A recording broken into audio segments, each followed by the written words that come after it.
चलिए दोस्तों, फटाफट बात कर लेते हैं शिवानी सिंह जी के नए गाने के बारे में, जो कि काफ़ी अच्छा गाना, शानदार गाना रिलीज हुआ है। तो आप लोग वीडियो को लास्ट तक देखते रहे, और जो लोग भोजपुरी वुड हंगामा चैनल को अभी तक सब्सक्राइब नहीं किए हैं वो लोग सब्सक्राइब कर लीजिए। चलिए वीडियो को शुरू करते हैं। नमस्कार दोस्तों, मैं हूं सतीश। आज मैं जिस गाने के बारे में आप लोगों से बात कर रहा हूं, फाइनली ये गाना रिलीज हो चुका है। वो आगे बात करेंगे किस चैनल से रिलीज हुआ है। पहले गाने के बारे में बात कर लेते हैं। गाने का बोल है भाड़ा पर नौकरानी, जो कि काफ़ी अच्छा गाना है, शानदार गाना है।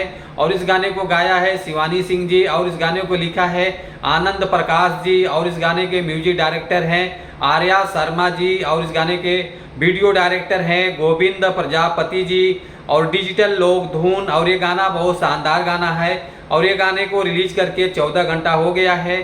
14 घंटे में 39,624 व्यूज आ चुका है। लाइक आया है 531 और कमेंट आया है 42। और ये गाना देखने को मिलेगा वेब म्यूजिक चैनल से, जो कि काफ़ी अच्छा चैनल है। तो आप लोग सपोर्ट कीजिए और गाने को प्यार दुलार आशीर्वाद दीजिए।